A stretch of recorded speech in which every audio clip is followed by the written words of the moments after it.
I'm Mark, I'm Rich. and we're effing over lies about democratic socialism. The left, more left. Left from both sides, yeah. The Yeah, lies, just like just all of it. intentionally fear mongering and using examples out of bad faith. Yeah, But yeah. you're right. Both sides are guilty of it, and it's almost more obvious now from the Democratic establishment, like the way that they're going after these new candidates that are Mamdani's, supported by Mamdani, and showing how no named Democratic socialists can win election, take seats from established Democrats. Right. It's already happening. Yeah, because they're meeting the moment. At least they're saying the right things to meet the moment. We'll see what happens when they get elected and actually get in. Mamdani's, if he's proof in the pudding, he's doing it from day one. Right. Hitting the ground running. I think they're more scared of that because it's working. Yeah. Well, I don't look at one candidate and go, oh, they say the same exact things. Yeah, it's not going to be the same person. They're not going to do the same exact thing. So I don't fall prey to that. But yeah, he is proof like he's doing it, and he has a 56 or 58% approval rating, which I think is super high for New York. In New York City, especially, yeah. And you got to think, if he's doing it in New York, that's probably the hardest city to run and get things done quickly. You know what I mean? So for him to be able to do it there and have just such support and everyone rallying behind him is just such a good sign. And that's what's really scaring the establishment and the corporate Dems, because they're going after the pockets of their lobby. Like those lobbyists that are in Chuck Schumer's pocket and Cory Booker, and they're all buddy with. Cory Booker's in New Jersey. Yeah, no, I know. I'm just saying, like in general, establishment Dems, Hakeem Jeffries, yeah. Like, when their lobbyists are telling them we can't this can't be happening. You tone down the rhetoric on going after billionaires and corporations. No, that's not what the people want. And so that's why you're going to lose if you do not start saying what the people want to hear and stop fighting it. This is your party. If you don't like it, get the fuck out of here. Right. You're there for us, not the other way around. Right. We're done with it. And I don't want us to, because this is how MAGA got started too. And I don't want us to end up looking like MAGA at the end of the day either, which I think a lot of them are scared of. And I think a lot of people on the left are like, yeah, but that sounds like MAGA. And it's like, yeah, it does. But we'll look at the effectiveness. And I get what you're saying, because you're going to swing the pendulum so far left, you're going to push up against the people who are going to really fight against that. Well, if it actually goes through and they actually start getting things done, look what MAGA has done with their power. Right. And look what can be done when they actually are going to do things on the left. And look, for example, New York City. The people get enraged and riot in the streets when MAGA gets things done. People are rejoicing in the streets in New York City when Mamdani is getting things done. I think that's the difference. I think we're really going to see those people who are either semi against it or just don't know or scared of it out of ignorance. Once they feel the positive, whatever it is, from childcare, let's say, for example, or whatever, those grandparents who probably voted for Trump, who are constantly watching their daughter's kids because their daughter doesn't want, or has to go to fucking work. It's not even necessarily the daughter's a slub or anything. They can actually take them to daycare and their grandparents can live their life. That's, boom, already affecting their lives. Maybe they'll have a change of tune and actually support it.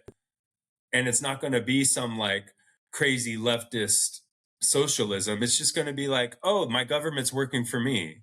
Right. Which we've never had in this country. Well, we did in the 50s after the people who are alive today, if you're not 80 fucking years old. But even they don't remember it because slowly being chipped. It's been slowly chipped away since the 70s. They just took it for granted. And 80s. Yeah. Right. They've had it and they've been able to survive without it as it gradually got chipped away. And the people who really can't are the ones who already realize that the system's fucked up.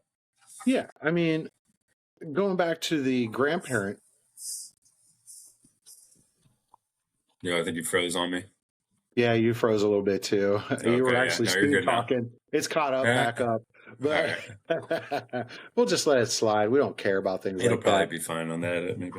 Yeah, it'll be hilarious because I think it saves it on both sides. But going back to what you're talking about with the grandparents, now that grandparents going out and going on vacation, yeah, so that's enjoy pumping their money into the retirement. They're not economy, babysitters, free babysitters constantly. right? But I mean, they're spending money that they normally wouldn't have been spending because they're not sitting at home taking care of a grandchild. good And for the economy. I am a grandparent. I get it. I watch the grandchildren, and that means when I'm watching them. And how often is your grandchild at your a pure example? I wasn't even thinking about your scenario, and that's the case Right. where, as you know, your son is trying to do the thing and go to work, and when there's no childcare in this country and he's a single parent, how the hell is he supposed to do that with no childcare? Well, I mean, we're lucky enough that we make our own schedules. Mm-hmm. So, but we're still working around. We're working around it. So we're working till 8, 9, 10 o'clock at night because we're working around it. Yeah, but still, thankfully, it works for your scenario. When but I'm some not people are everybody so else, right? And I understand that. I see that because I have other people that aren't in the same position that have normal 9 to 5s. They're showing up to their boss, not being the boss, and they have to. It's a nightmare for them. So either somebody's staying home and they're actually making less, or they're not out there. They're not out there. Both of them are. They don't make much. They don't make as much to offset the cost of it. So they're just spinning their wheels that way and ended up negative that way. So yeah, I mean, so that's kind of like not leading getting way into off. right. Well, that's what I was saying is kind of leading into what we were going to discuss is in the sense of like that's a great example, a pure example of democratic socialism, people coming together, knowing what we want from our government and our society and utilizing our taxes toward that. Right. Versus socialism, which is giving the people the means of production in all production. So all businesses, everyone has the means of production, but that's not democratic socialism. Democratic socialism, if you want to look at it in more of a business aspect, would look more like a union. Whereas, the people are kind of deciding, but they're voting on that person who's qualified for the head CEO job, or, it's not just the highest person on the totem pole, or right, because that's when you get into corruption. It's basically unionization, and that's what we've had in this country that's been chipped away, and we know it keeps it effective to keep power with the workers to fight up against corporate. You need to have that give and take, and that being to have a voice and not just take it from corporate constantly. So I like Northern Europe's style. right. I like the Nordic countries, how they do all that to a degree. It's still capitalism. Right. To a degree. You still can get rich. Right. I think we're just in a period of we need to readjust everything from the ground up, go back to FD.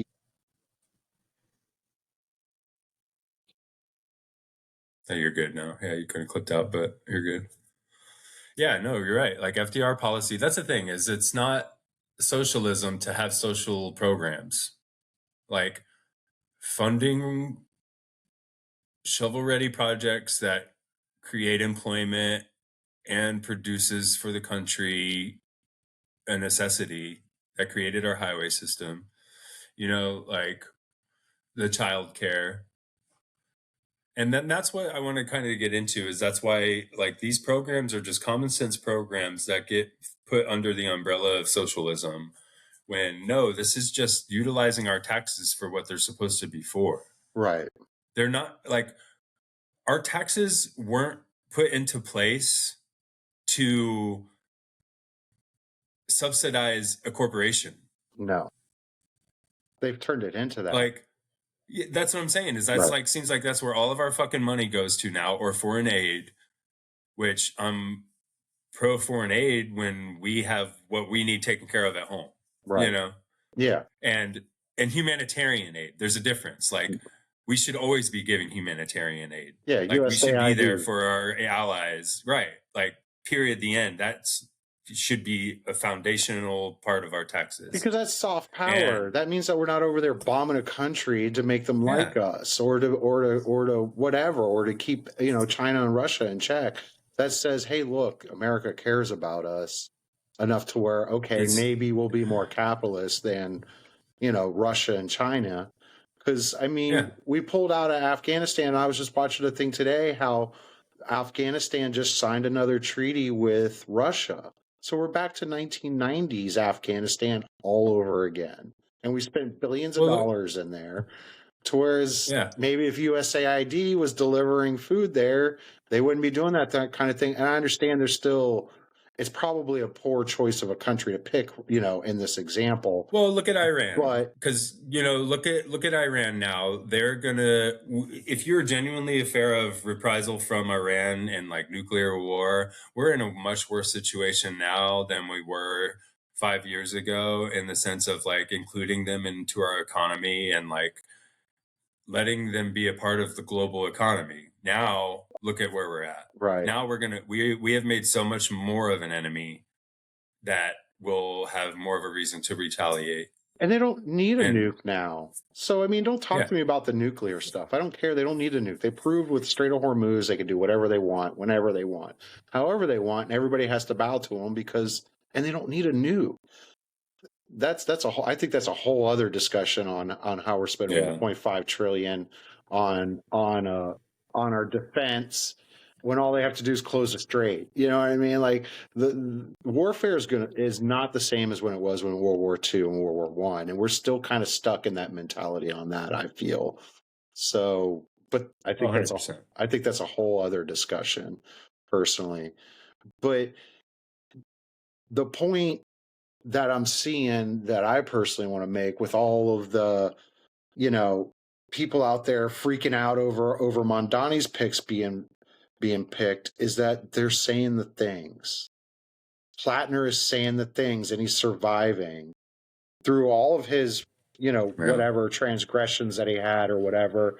He's still the only person in Maine trying to meet that moment, trying to meet this moment Well, versus and that's everybody Trump's else. fault because look at the standard he's created Yeah. for controversy. Like, go fuck off with this stuff. After all this, like, we literally have a pedophile in the presidency, and you want to like nitpick these little controversies. Get the fuck out of here now. Y'all created this mess. Right. And and the Supreme Court didn't pick up the Eugene Carroll thing for him yesterday. Yeah, so now his Supreme Court's not even part of him, like Right. that So he's loyal got to to him pay the anyway. $5 million to Eugene Carroll as he should. It should be $5 billion because he's He's not working. going to. Yeah, he'll figure He'll out a way skirt the around it. law and in whatever way he can. He won't actually pay. Right. So, but they're just not.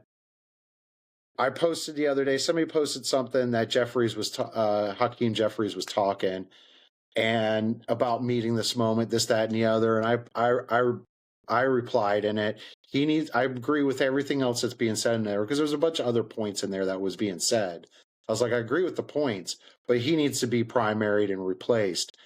And I got so much traction on that comment alone that this is the point. You're just not understanding. We don't want the APAC stuff. We don't want all the corporate Dem stuff. We don't want Elon, somebody that's Elon adjacent on our side, paying and getting our our representatives and our senators and stuff like that.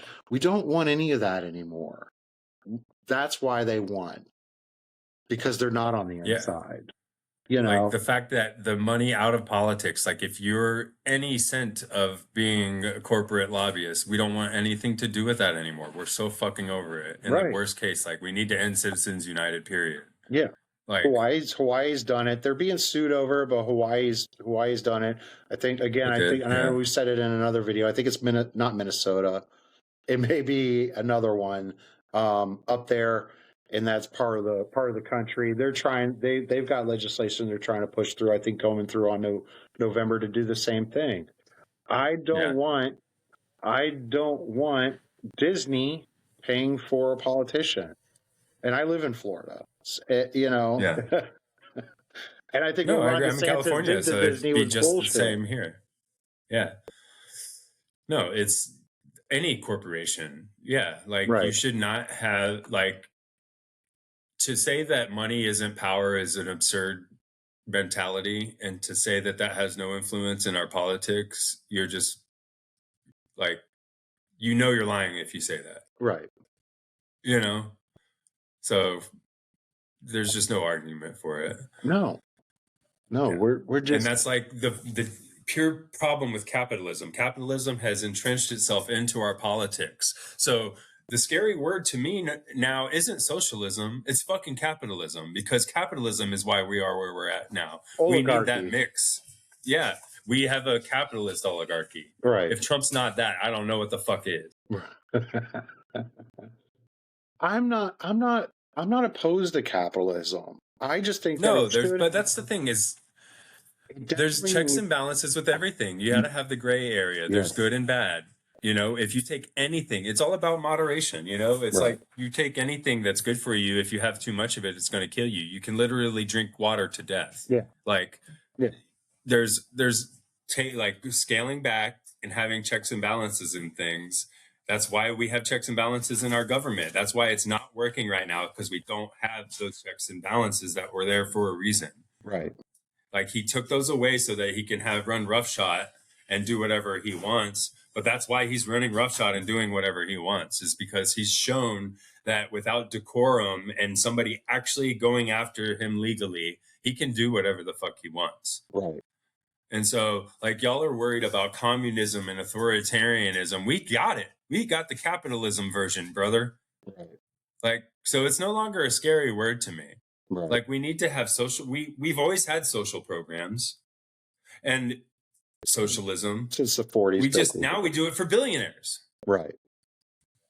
Yeah, I saw a chart the other day. But since it's for billionaires, it's capitalism. Get the fuck out of here. No, the people who need it are the people who fucking are hurting and need it. Like, everyday people. Billionaires don't need shit. That's why they want AI, because they can't. That's why they want AI so bad too, because it's like, oh well, then I didn't make my money off a worker. I made it off a program. They don't have to pay anybody. Yeah, that's 100% why. They don't have a labor force. Well, now they're looking at their labor as all profit. They're going to get later down the road. Right. But AI is such a fucking joke, anyways. Don't. Yeah.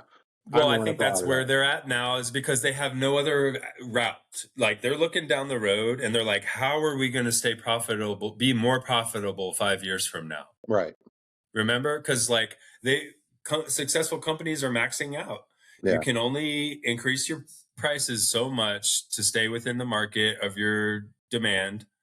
And when you can't price yourself out, you have to cut labor to appease shareholders that year. Right. Because they're gonna have to have their payout, otherwise they're gonna sell. So now you're appeasing your shareholders this year, but you've kind of peaked on profits. So what are you gonna do next year? Right. You have to cut your labor now, or raise your prices and hope that you just keep your business, but that only goes so far. So now they're looking 5 years. What the fuck are we going to do? Right. AI is the only answer they have. Our entire labor force needs to go. But AI is such a joke, man. It is. Yeah, but it's a pipe dream. Yeah. No, it's alchemy. It's fucking alchemy. These billionaires are trying to make gold from nothing. I don't understand why everybody's on such the hype train. It's like, okay, but I was rewatching a thing before we got on earlier today, just to brush up on, and I already know the Gilded Age. I took it in college. We both took the same professor on that one, but it's exactly the same. And it's robber barons.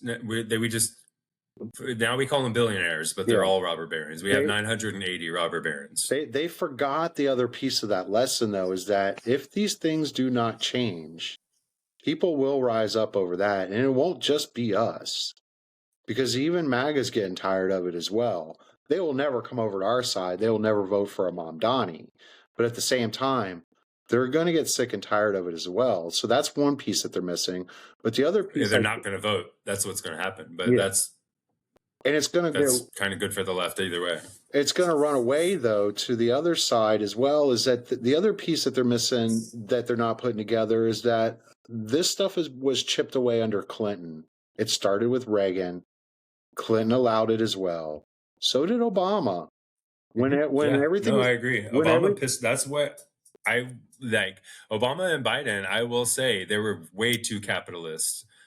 Way too capitalist. They should have utilized their power and actually benefited people. Obama tried. They just literally blocked anything he tried to do. Right. So, well, and but the transfer of wealth started also after 2008, and he kind of started it. You can't say like GM and Ford were too big to fail and prop them up. I understand all why that happened because I'm in the real estate market. I understand that they were afraid of 1920s, but we're looking at 1920s right now anyways. It's the two sets of rules that piss me off. Too big to fail. Yeah. It's the two sets of rules that piss me off. Too big to fail, while you'll look at somebody who's about to lose their house because their business is failing and say, pick yourself up by your bootstrap, loser. Right. So, like... Yeah, I lost my house in 2008. Who should we support? Who should we support? The families and small businesses that actually keep money in the economy? Or these corporations that demand subsidies and tax breaks? And have failed. And the CEOs of those companies take all that money, squirrel it away in an offshore account, and never spend a dime here. And through their practices, their business is failing because of your business practices. Right. Why? I don't give a fuck. If we need to go into a recession because we don't have Ford Motors, we should have done that in 2008. We wouldn't be dealing with this now. Right. Maybe we'd have BYD instead of Tesla because BYDs are pretty badass, dude. Have you looked at those cars? They make Tesla look like toys. They make Tesla. Are those the Chinese EVs? Yeah. Yeah. They charge like you're putting gas in the car. That's how fast they charge. You know? That's the difference right there. That's going to be huge. And the interiors and all that are insane. And Toyota just announced their Salt EVs, which does still have some lithium in it, but it's not as lithium heavy as the other ones. So everybody else is running away while we're running around in circles doing the same thing, you know? Yeah. And acting like we're the superior ones because, we got capitalism, and the biggest army in the world that can't even keep a strait open. But do we have capitalism? Honestly, like no. we have socialism for the elite. We have Gilded Age socialism. We're all TERFs again, man. Basically, you know what I mean? Except for we can say we own a house, maybe, if you're one of the lucky ones, or you own your car, I guess maybe right. Some of the TERFs. But even then, excuse me, serfs, not TERFs. Yeah, but to own that, and even homes and cars, the interest rates are so insane. Like, you're just getting raped up the ass to be able to say that. Like, the rate wouldn't be that big of an issue if we actually had inventory because prices would come down. And I'm saying that as a guy who has, one, is in real estate, and two, has a lot of equity in his house. But so much so that I can't even sell it because I can't go anywhere because it's a bilateral move. It's literally a lateral move. Like, what am I going to do? I'm take the equity out, turn around, buy another house, and I'm still stuck with the same value. Yeah, I'm still stuck. So I'm stuck. I can't even do anything with that because I'm not rich enough. And I'm okay with that. I'm pretty comfortable. And a lot of Americans are in that spot. Whether you own or don't own, you're still stuck. That's why the market's not moving. Yeah. Foreclosure rates are up 14%. We've based our entire economy on the housing market and making it a commodity. And then now we've outpriced ourselves. It should be a personal we don't make enough money. It's a personal commodity, but we turned it into like an actual business. Right. An asset. Right. And all that. Personal which is an asset, but. Right. Yeah.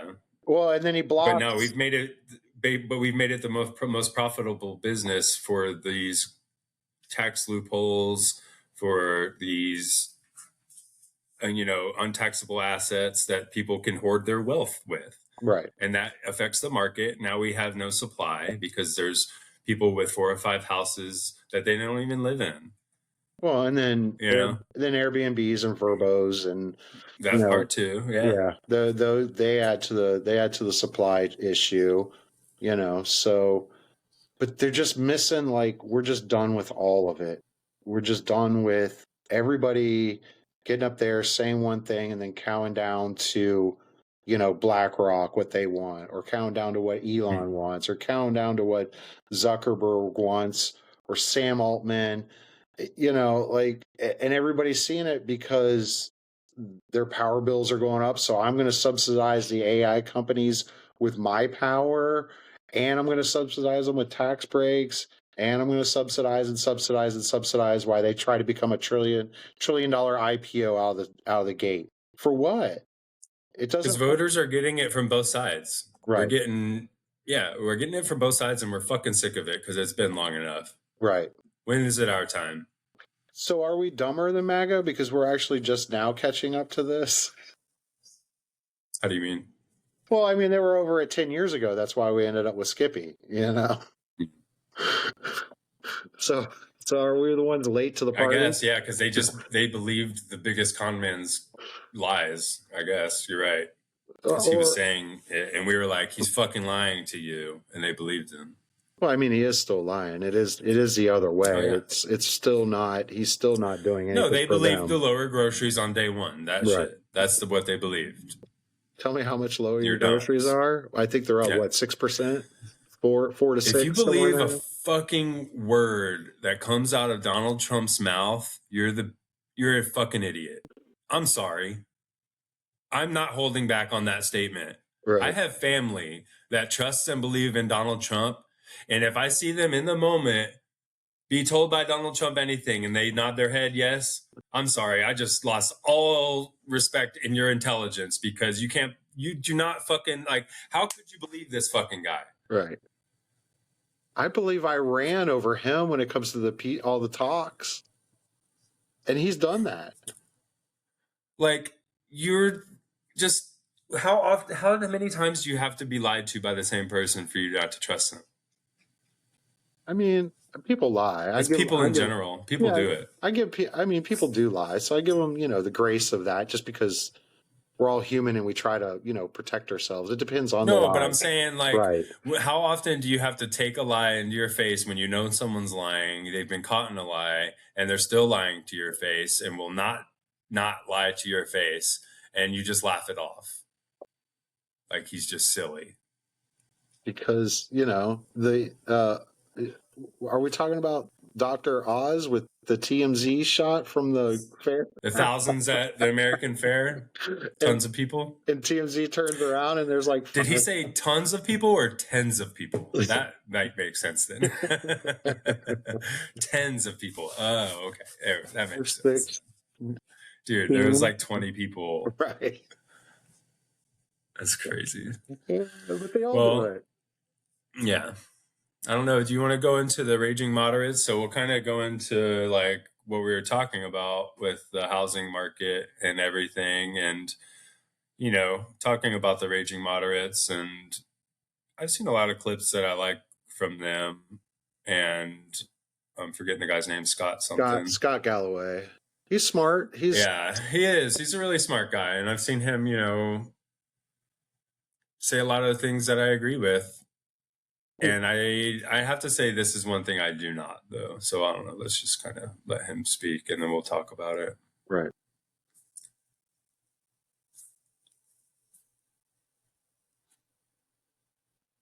Even though it's going to cost me a decent amount of money, I think the pied-à-terre tax is actually the most elegant way to raise revenues on the 1%. And I think that makes sense.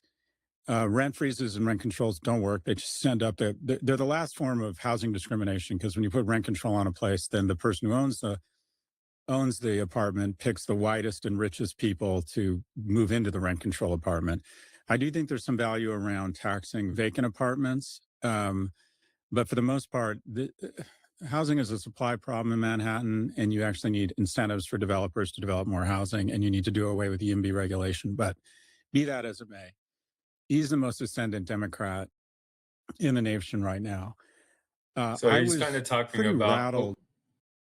So kind of what he's saying there, I agree with like what he means about the supply. We definitely that's definitely the answer throughout the country is creating incentive for developers to create supply. But the rent freezes, I think he's wrong on. To a That might, degree. to a degree. Well, that's everything. That's what Right. really frustrates me with stuff like this is, I've worked in property management for years and affordable housing in California, and have seen the people who, qualify and go through the process of affordable housing. There are, those 5 to 10% that take advantage of programs, sure. And this is kind of flipped for his example. But the 95% of people that need to get out of that situation so that they can afford their rent and save some money and get a good job and get out of it, that's 95% of people. They don't want to be in this situation. Take that Right. on his point of the landlords only going to white people and higher income people in New York. Sure, that's going to be a 5 to 10% of landlords who can do that are going to choose to do that. Not everyone can do that. This rent freeze in Mamdani is going after these landlords that have rat infested, roach infested, disgusting slumlords that are still raising their rent 10% next month. That's who needs to be held accountable. So whereas, yeah, sure, you're going to have this example that he's referencing, but it's just such a bad faith argument. It drives me nuts. And it's kind of like I'm disappointed in him in that sense, because you're just taking an example of that, something that might be a downside of 5 to 10%, but let's not help those 90% of people because there's going to be a 10% downside. It drives me nuts. And we say that too because, or we can say that because we do have family in NYC that so we're not just picking on NYC as a stereotype of rat Well, that's what he's infested, talking roach about. infested. No, but that's NYC. That's like it's a common. No, it's out here in California. Yeah, I've been that manager. No, I just don't want the New dealing with Yorkers it. losing their mind. Like, what do you know, California guy? I know I do a bad New York impression. I've worked for slumlords and have pushed against them when they don't want to take care of these issues and they don't want to spend the money. They're absolutely those guys. Those are the guys who we need to say, empower that property manager to say, no, that's against the law. We're doing this. We can't raise their rent because it's against the law. You need to empower these property managers to fight against the owners sometimes, because I've been told to do illegal things many times by slumlords. And that's why I left. That's why I left that company, is when I'm not going to be put in a situation where I'm breaking fair housing laws because you need to make an extra $100 that month or whatever the case. And it's empowering these property managers and the tenants when the slumlords have all the power. Right. And I live in California, really, like, tenants have a lot of power and like squatters' rights and things. There's a lot of downsides to California tenant rights, but they're there for the 90% of people who need it, so that that family can't get kicked out of their house next month with no notice. Sure, a homeless guy just broke into another unit and now we have to go through eviction process. It's a major headache. That happens. That's 10% of the time. Well, 90% of the time, that family doesn't deserve to get kicked out of their house by Trump, who would fucking do it in a heartbeat. He's the key slumlord in this scenario, Like, literally, his dad was. That's what he is. That's how he made his money, by being a piece of shit slumlord, racist slumlord. And I've worked for people like that, and they don't give a fuck about the law. And we need to make them give a fuck about the law, because they're not held accountable. They get a little slap on the wrist, fine, or whatever. Right. And that's it. They move on and do it again. And they don't care when they're told that that's illegal. They don't give a fuck. Trust me. Yeah, I don't know if he's oversimplifying for time, but yeah, I hear you. I feel a little bit sometimes in podcasts, because I think even we do it too. Yeah. But yeah, just to pull out like, context. they're just, but I feel like that's where he's going, though. It's like a bad faith argument, though. It's like to simplify it like that when it actually is something that's effective. Rent freezes are effective when we're being price gouged out of any reasonable market rates. Yeah, I mean, yes, he probably. All right, so then maybe a better argument for that would be, okay, do the rent freeze for the second while you work on removing the barriers that are keeping supply uh, depressed. You know what I mean? Yeah.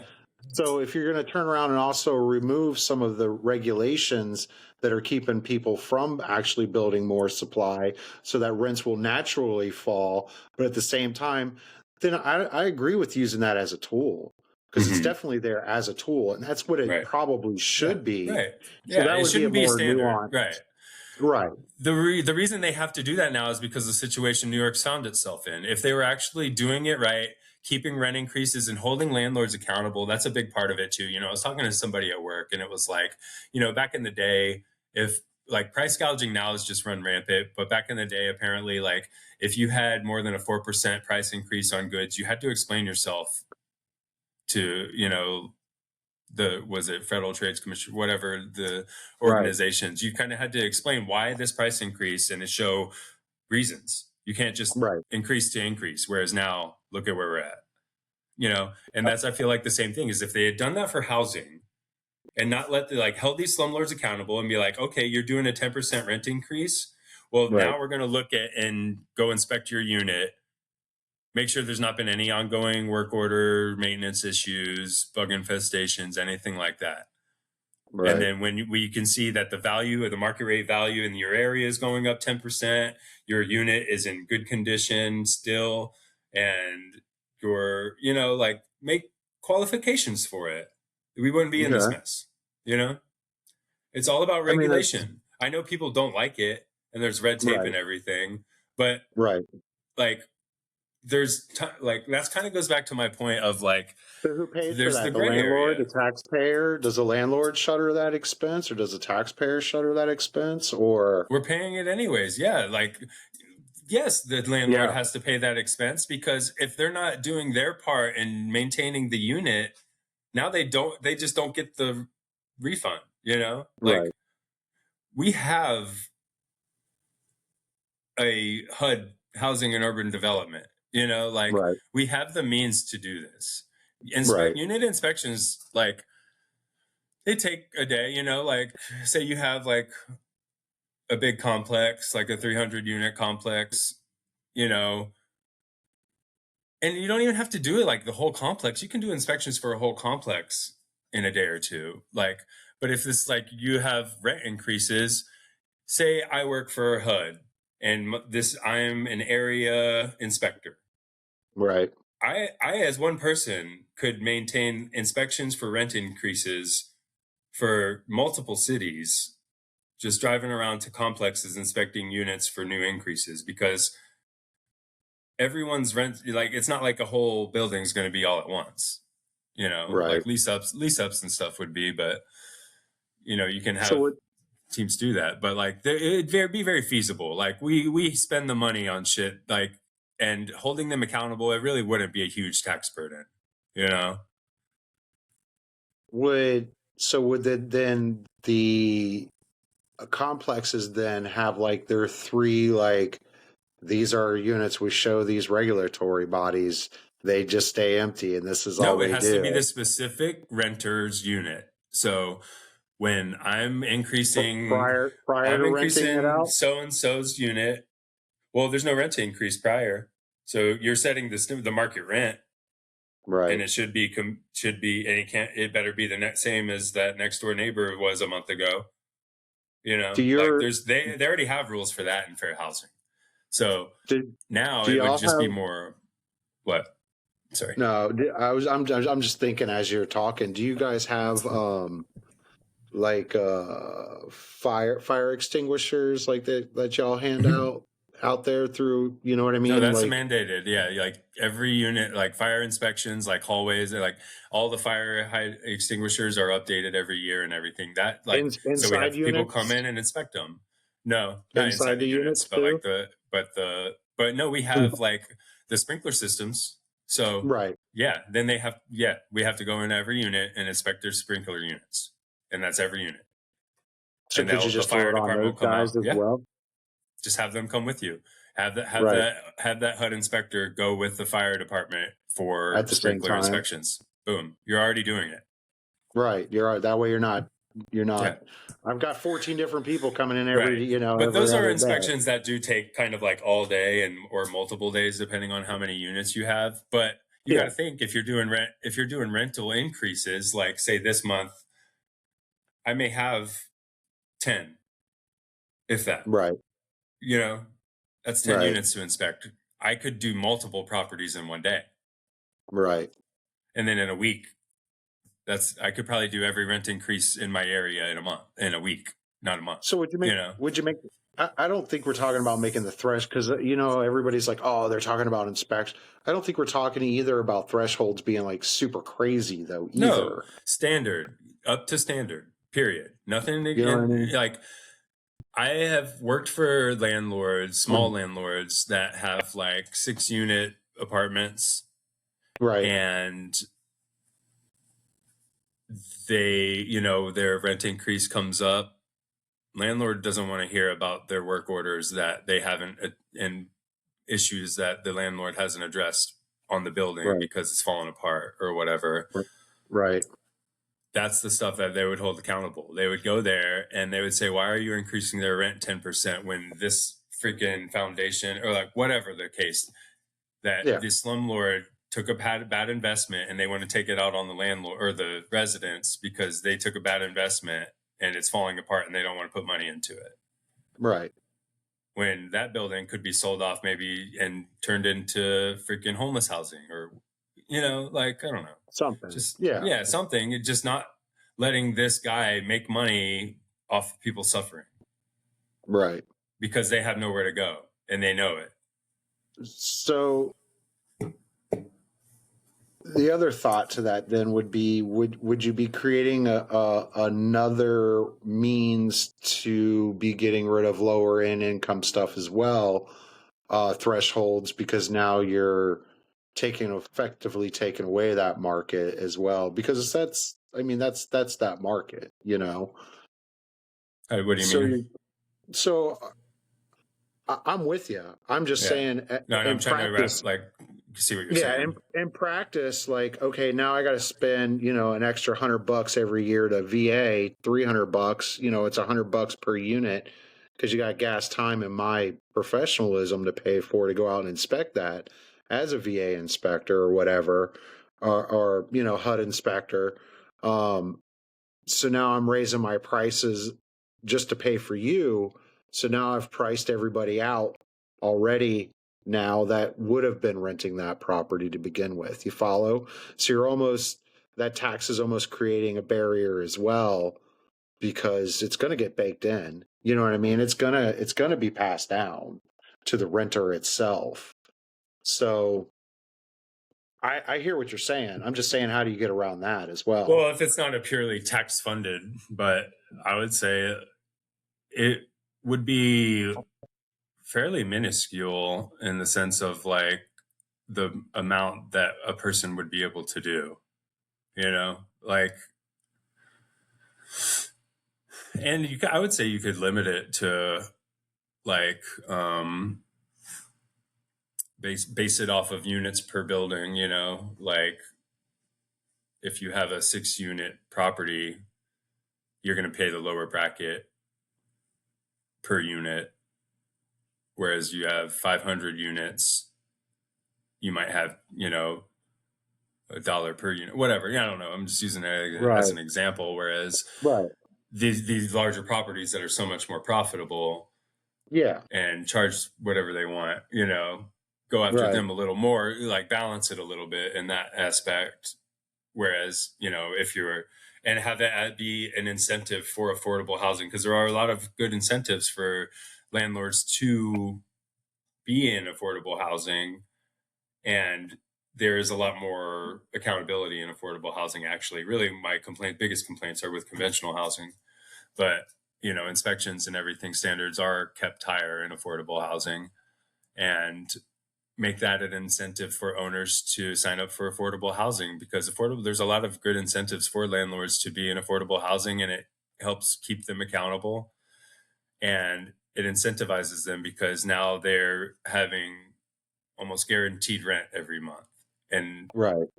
by the state and the Yeah. residents share, you know. Right. So I think, I don't know. I mean, I'm no accountant in figuring out like incentivizing landlords, you know, and or like funding it anyways.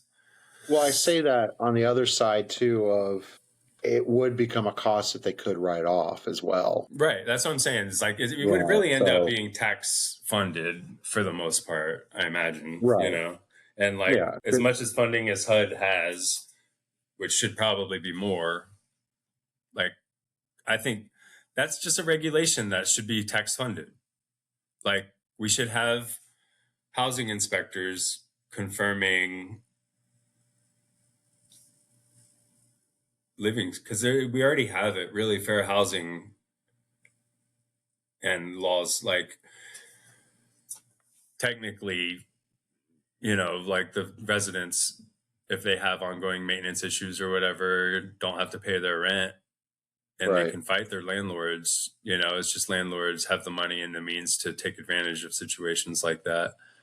Right. But I don't know. I feel like there will always be that kind of disparage. Yeah, there is. I hear what you're saying, but there still will always be. We're never. I don't think also we're too blind to the fact, like we understand, like I understand, like there's going to be 1% of the population that takes advantage of the low end, just as much as I understand why the 1% are taking advantage as well. Right. That's the thing. It's that's what I like. It drives me nuts. Is the bad faith argument by taking the small example of the bad and using it as a reason to not benefit people. And the right just do it so much. It's like any little fucking thing, you know, like immigration, like, you know, sure, there's a crime committed by an immigrant. Now all immigrants are criminals? No. Fuck's sake. God, like, and then they use it as an example but they talk like that. They talk like they'll use that example as to this is what they're like, you know, or it's just what drives me nuts. That goes back to my same argument with Mamdani. I don't look at Mamdani and look at everybody else that's even under the same branch is going to be the same as him. Yeah, no. Because everybody's an individual. Right. I mean, statistically, we know, like, everybody homegrown. We have more homegrown crime than immigrant crime. That's just a fact. Yeah. You know? But we don't talk like that about our crime. Yeah, like, that's the thing. Right. Yeah, it's like, dude, I've talked to you. You just told me 4 crimes that you committed this week, and yet you're running around telling me about immigrants? Yeah. Seriously? No, that's the thing. Say if, you know, a couple of years from now, there is a corrupt politician on the left for whatever, because we see it all the time. We saw this year, that guy, I forget names, but, you know, we see it. We saw it this year with the gold and, you know, whatever. Then you're going to hear the right shout and scream about how the corrupt left, while after having the most corrupt piece of shit pedophile president, you know, and then they'll point their fingers at the guy who embezzled some money. There's no side on that. That is just individuals who decide to be fucking dipshit assholes. But that's what I mean. That's the right. They pick and choose to see it on when someone else does it, but not themselves. Yeah, you know? They're corrupt people on the left just as much as the right. 100%. We're not talking about. Get them the fuck out of here. Sides. Yeah, we're talking about both of them. And they have such a cult of mentality. That's where they go in their brain, where they're like, "Oh, well, what about your guy?" And it's like, "What about him? What about him? Okay. Send him to fucking jail." Like, and then they're like, "Oh, yeah, because you don't think that about your guy. You don't send your criminal to jail. You just throw it in our face when there's a criminal on our side, and when we're like, yeah, he's a fucking criminal, get out of here." Now you're like, "Oh, well, okay," and then you just move on. You don't even think. They don't even think about the idiocy of it. Yeah, it's like Clinton in the Epstein files. Good. Throw his ass in jail if there's something there. If there's something there, yes. There's definitely something there for Donald. We have 302s of 13-year-old little girls that have said that he did that to them. You know, so Yeah, throw them both in jail together in the same cell. So they have to stare at each other. This And I want decrepit a ass picture falling of it. asleep, shitting his pants, and then they're like, well, Biden did it. And I'm like, yeah. And you know what I said? Get his fucking old ass out of here. Can we get somebody that's alive? But that's the point that we're having too, is that they don't understand, just to bring all this right back to where we started. Mm-hmm. We're done with the old guard and the way it's all done. We want somebody that's going to say something different, as far as we're going to tax the billionaires at 90% like we did during FDR when we were the most, prosperous nation. We're going to hold, you're not going to be all your businesses, if you work for the government, as far as an elected official is concerned, has to go into a blind trust that you have no control over. Period. The end. I'm not saying you shouldn't still make your money.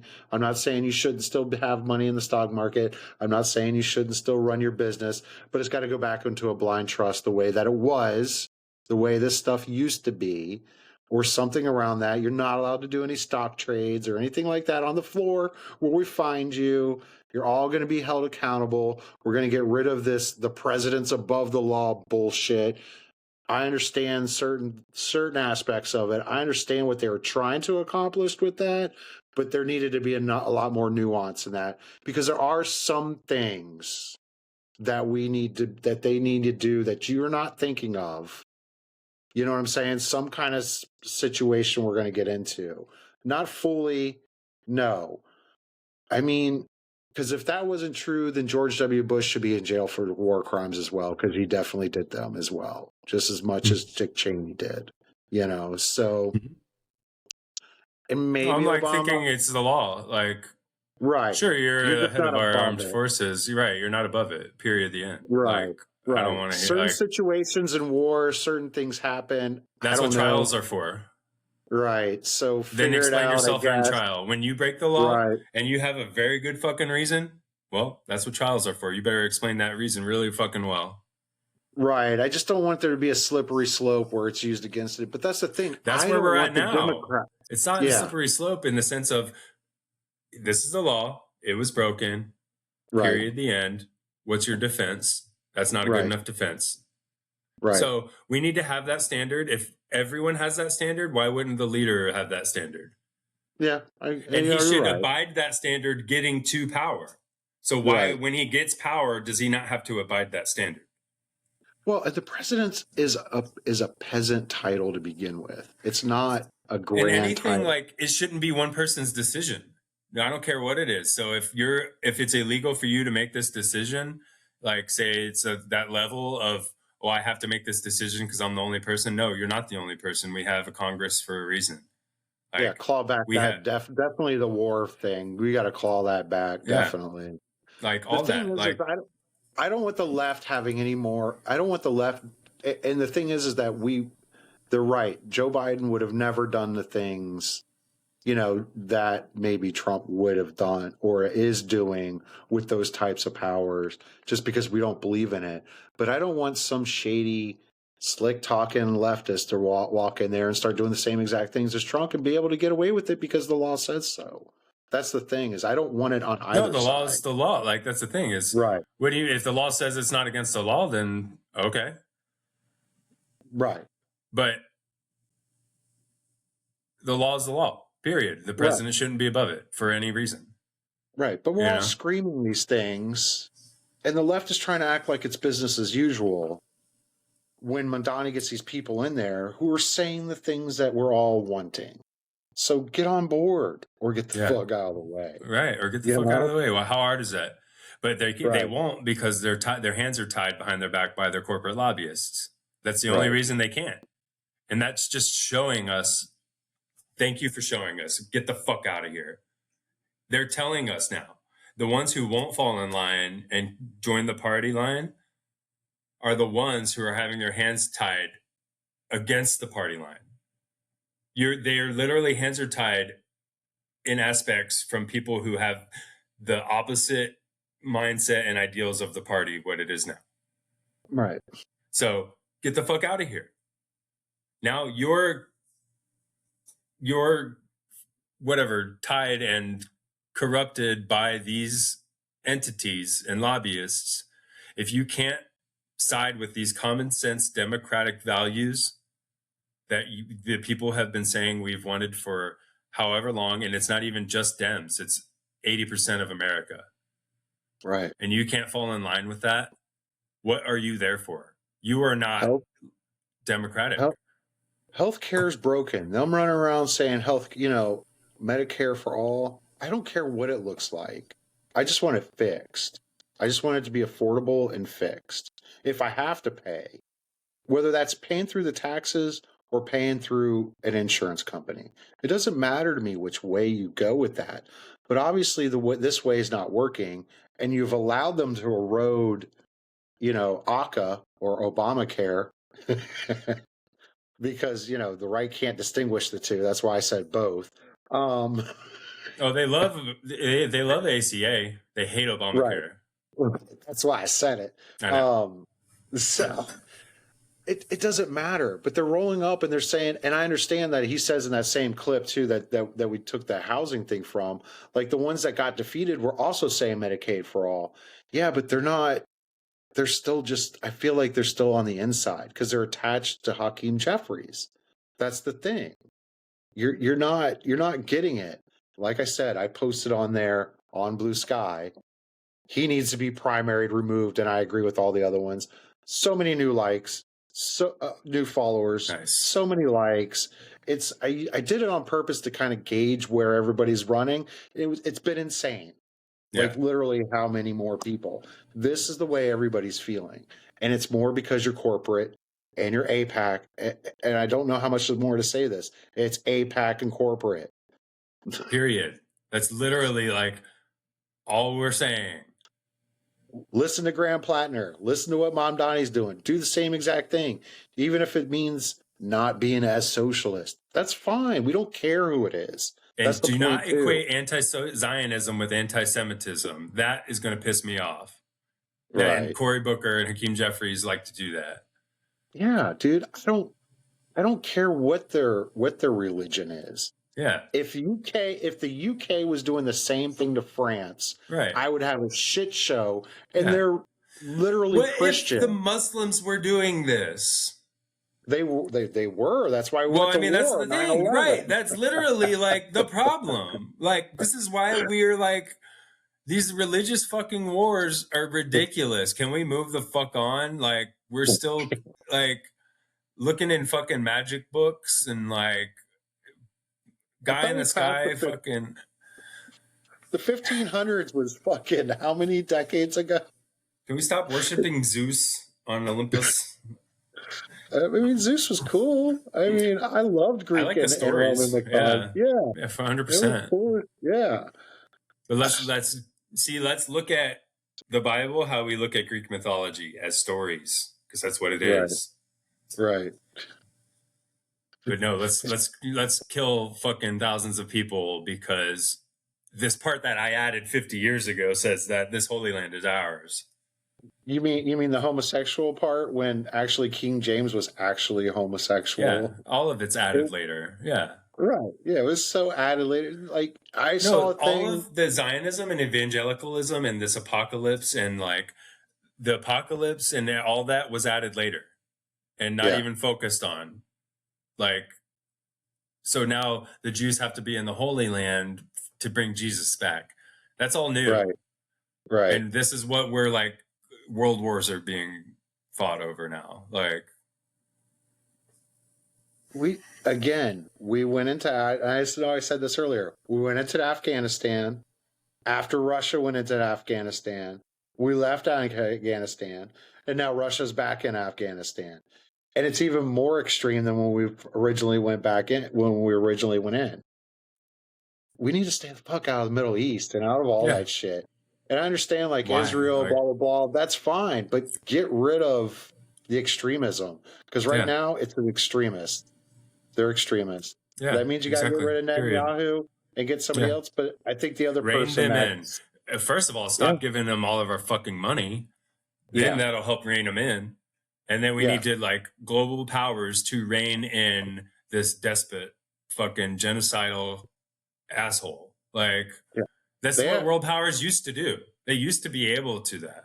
Like, Right. we literally came together and fought a world war over that. And we can't even come together as like a decision making, and we're like, call it what it is fucking genocide. Yeah, the Russian World War I. Which is, I don't know if you want to play that clip. That's another thing that really pissed me off that they said in the Raging Moderates, is him saying that it's not a genocide. The fuck it isn't. It is a genocide by the people that track and say whether it's a genocide or not. So why he had to make that point? Why he had to make that point that enrages me.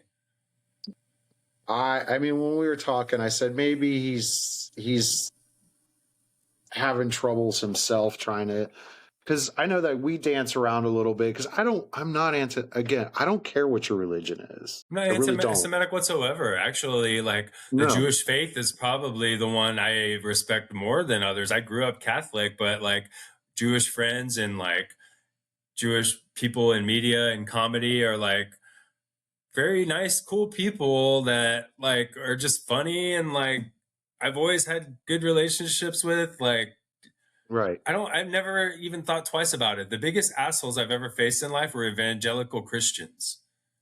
Well, we have Jewish family members too, man. Yeah. So I know. And I like them, and they're married into the family, and I like them better than some of the people that are actually in the family. Fucking A, right. You know. So that's why I try to dance around it, just in case they see it. I don't want them to feel like I'm attacking them, because I'm not. No. You know what I mean? I'm attacking what they're doing as a society. That's the thing. It's Zionism. It's the state of Israel. It's not Jewishness. It's not Judaism, period. Right. It's the state of Israel weaponizing the Jewish faith to commit genocide. Like, if anything, I feel a lot of sympathy for Jewish people who are good people, because they're tarnishing the world's view of Judaism. Like, because they're going from being the oppressed to the oppressor, and that's I know that's a natural progression in history. Look at the Christians. Oh, we were fed to the lions. Well, now you're oppressing a lot of people too, yourself. So you're no better. Yeah. You've turned into the Romans, basically, whether you want to admit it or not. Maybe not as a collective, and it may be certain sects, but still, like, police your own then. You know, I don't know what to tell you, because that's why people feel the way they do. But that's why I feel a lot of sympathy for Jewish people, like American Jewish people who are like getting some anti-Semitic remarks and things, because obviously that's gonna happen. Like, I hate that it's being misconstrued, but those anti-Semitic people who are already anti-Semitic are just going to weaponize this as something else to throw in their face. So sure, the anti-Semites are going to use Zionism against you too. And this isn't giving the anti-Semitic people more of a platform to stand on. They would do it regardless. Right. That's my point. They were doing it before. They're doing it now. They're just using this phrasing because everyone's on board with it, because nobody likes genocide. And so when people who have your faith's logo on their flag is the ones committing it, it's bad PR. You know, there's no reason for them to be in Lebanon. None. Period. There's no reason for them to be in Lebanon right now. There's no reason for them to be in fucking Palestine. The whole reason is this book says I'm fucking owed this. Bullshit. Get the fuck out of here. They were living there already. Like, UK, you need to step up. You created this mess, and we're the ones dealing with it, fuckers. Oh, we've had our help. We've helped plenty. Yeah, but you know what I'm saying. The UK is the one that created it. Yeah, but I mean, we've emboldened Israel to what it is today. You know, later, like we could have actually had a two-party. They could have figured out a two-nation, or I'm forgetting the phrasing. What is it? The two-party or the two-nation state, and made it work if we didn't embolden Israel to what it is today. If we didn't weaponize Israel and make it a superpower when it's however many million, like 20, however many, 90 million people or whatever, like, if we didn't embolden them and they make them a world superpower, this tiny little nation state, they would have had to come to the table in good faith. when they'd never have had to do that.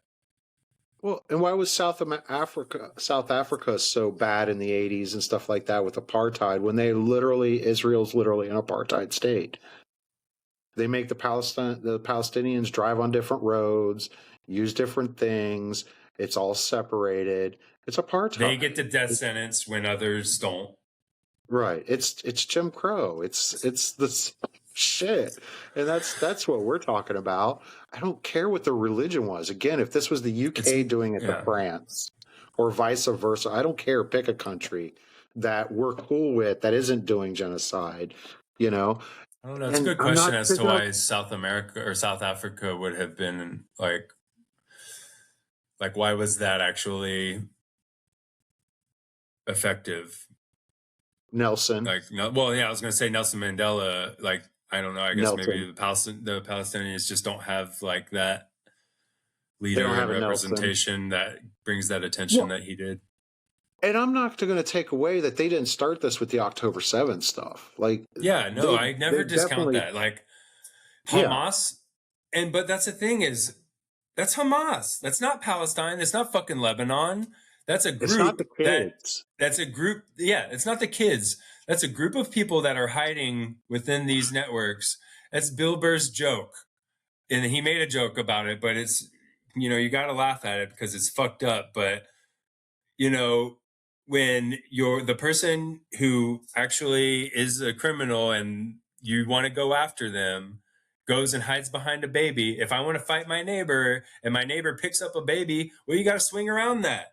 You got to let him, you got to do it over the grass so the baby has a nice foot. Like, you got to work around it. You can't just fucking destroy everything because you decided one bad guy, like taking out one bad guy is worth killing 10 kids. When would that ever be the fucking case?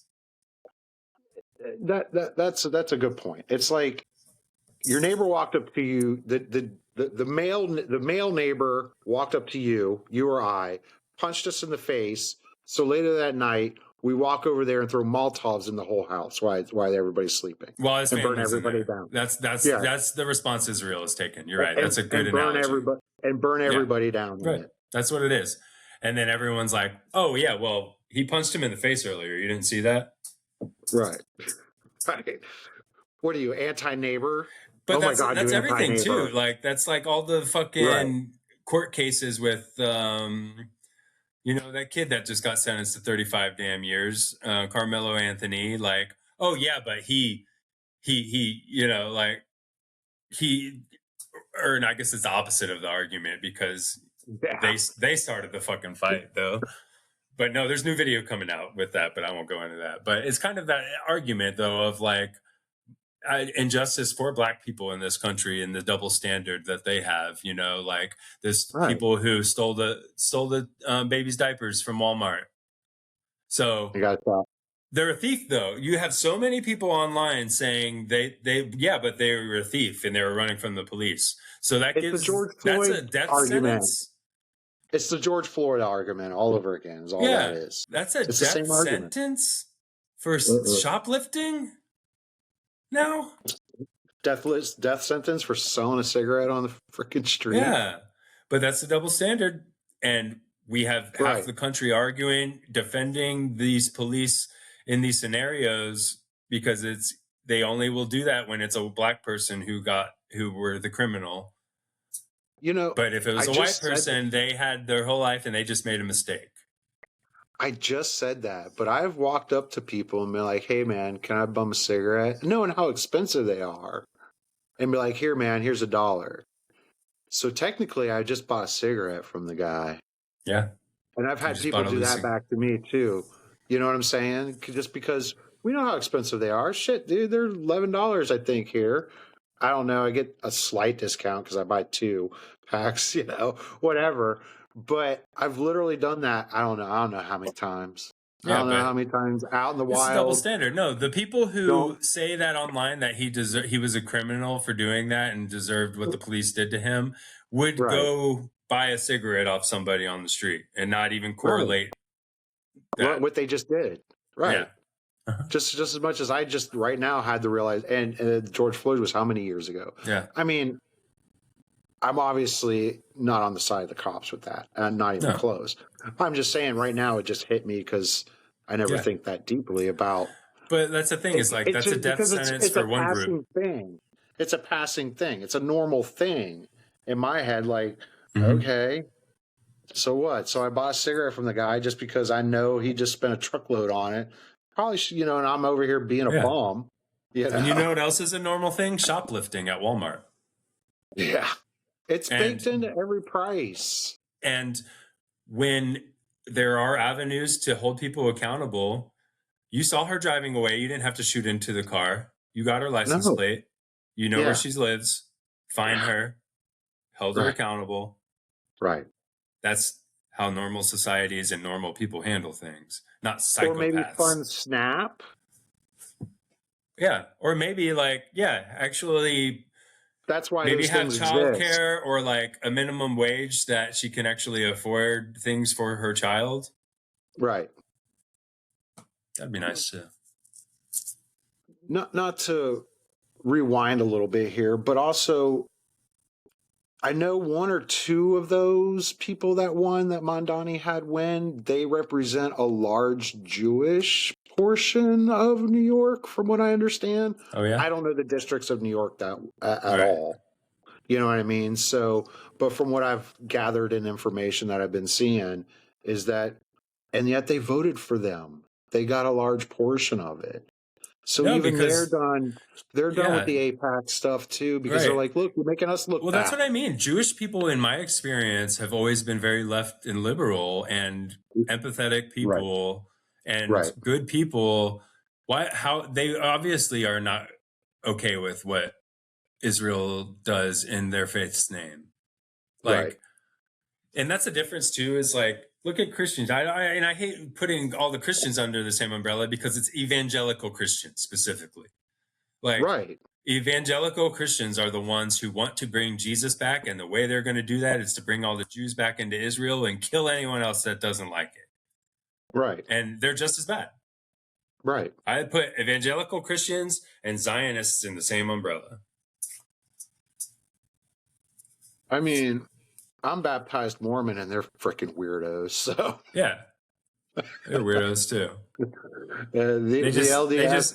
They believe a guy that this is literally the basis of the Mormon faith. One con artist 100 years ago said, "God gave me all these words in this hat. Do you believe me?" And a bunch of people said yes.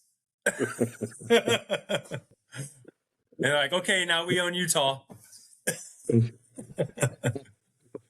Well, I mean, and now the DOD, or we're calling it the DOD. We ain't doing the dumb shit. But no, it's not. Well, I mean, they haven't defended shit. They've only attacked and created war. Yeah. So the Department of War is pretty fitting, I guess. Right, under this dumbass. But and the DOD removing the Mormons from the list is just awesome. With that one senator or whatever losing his mind, representative. What? I don't know about this. I'm going to do a video on it. I just haven't gotten to it. I've been busy. They removed them from like religious status or tax exempt status? No, there was the DOD recognized like 231 faiths or something like that. Like they recognized a bunch of different faiths. Oh. And now they've boiled that down to 32 or 34, some small ass number. I have to look at it again. But they removed Mormons, and some senator or representative or somebody like that is losing their minds. Yeah, I'm sure he's from Utah. Because that's all of their constituents. Yeah. Yeah, he's Mormon. He's like, and I'm just like, well, when you don't, even if I guarantee that whoever the leaders from Utah, even if they're not Mormon, all of their constituents are, and so they're like, fuck. Right. Yeah. But that's the thing. It's like but he super rails against trans people. And it's like, when you don't stand up for one people, eventually it comes back on you. It will come to you. Eventually, it all gets boiled down to where it's this way or no way. And you can explain that to the haters all you want, and their hate's too strong. They don't care. They don't. They can't see down the road. That's a big part of the problem too. Right. They're all like, let's get ISIS and let's get, Hamas and all these. And it's like, what do you think you're doing? It's the same exact thing. You just haven't gotten there yet, but you're well on your way. Because you started with, I don't like that person. I don't like immigrants. I don't like the Haitians. I don't like this. I don't, at least birthright citizenship got upheld this morning. Yeah, I saw that. 6-3, but 6-3, really? Three fucking, it should have been 9. I know. It's ridiculous. That's insane. But there's all kinds of insanity that's coming out. If you do not change the Supreme Court in 29, there probably will be a bigger problems on your hands, even over Elon and everybody else. They're going to weaponize the court. Yeah, like holding all these fuckers accountable ain't going to happen. Right. Without the Supreme Court. With this Supreme Court, it ain't going to happen. Yeah.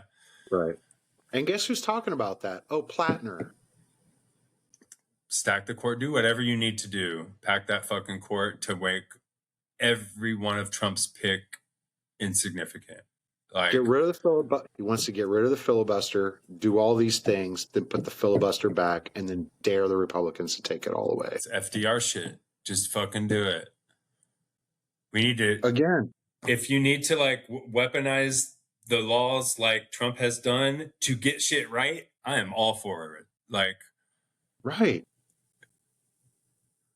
But and then if you want to put it back in place, like, yeah, it's like the filibuster should be around. Like, you need to have that avenue that to fight ultimate power. Yeah, right. Yeah, you need that stopgap. Yeah.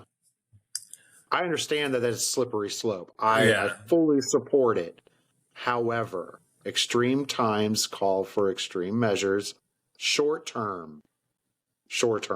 That's why he's saying, I'm going to do it, do X, Y, and Z, and put it back, and then dare them to take it away. Now, could they do the same exact thing? Yeah, of course. That's the thing. I mean, what's good for the goose is good for the gander. I get that. But I don't know. I just lost my train of thought on that. Yeah, I don't know. I know what you mean, though. It's like, but it'll be like, we need to get things back right. If we need to answer to them pushing back and trying to do the same thing, say, we pack the courts to 13 and fucking they come back and want to make it 17, and then it's just a constant back and forth. Like, it would still be a battle for them, and depending on who like is in power, like,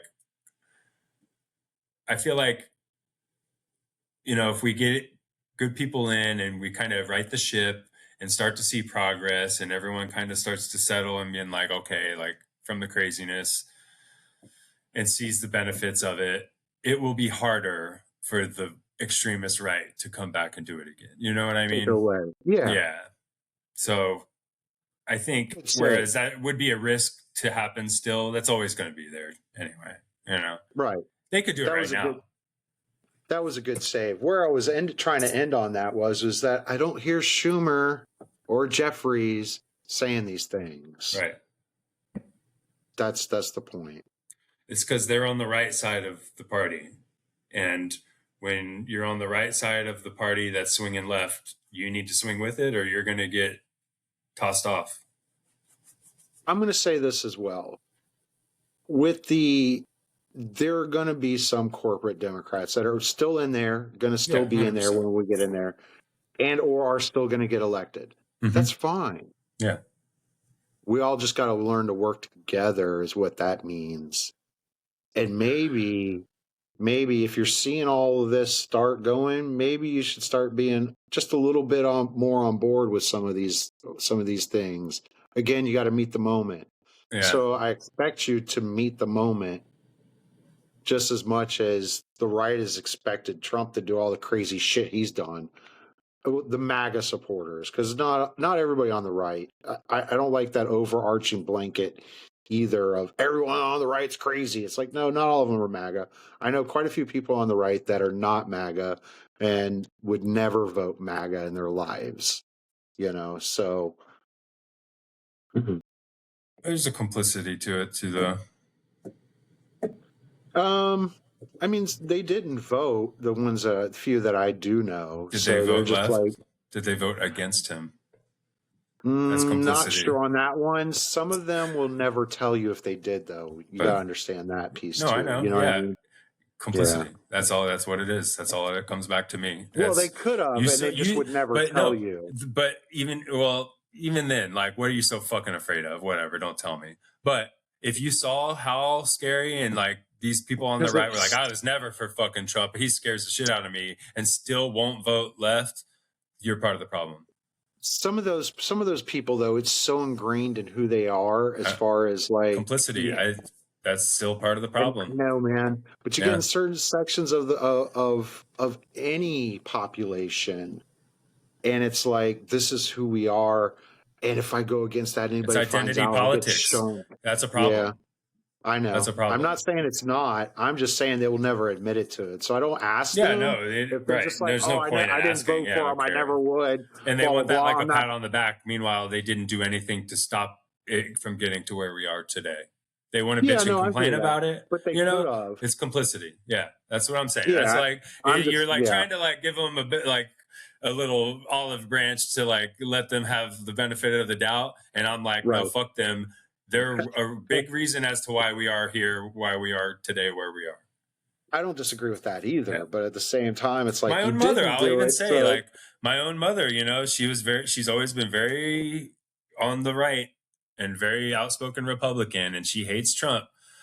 And I think she did vote him for the first time, but now she refuses to vote for him. And I called her out on that. I said, well, did you vote? She's like, no, I don't vote. My vote doesn't matter. I'm in Florida. And I was like, you don't get to complain about anything now or say that your vote doesn't matter in a state that turned red. And meanwhile, where she lives, her mayor just won by one vote.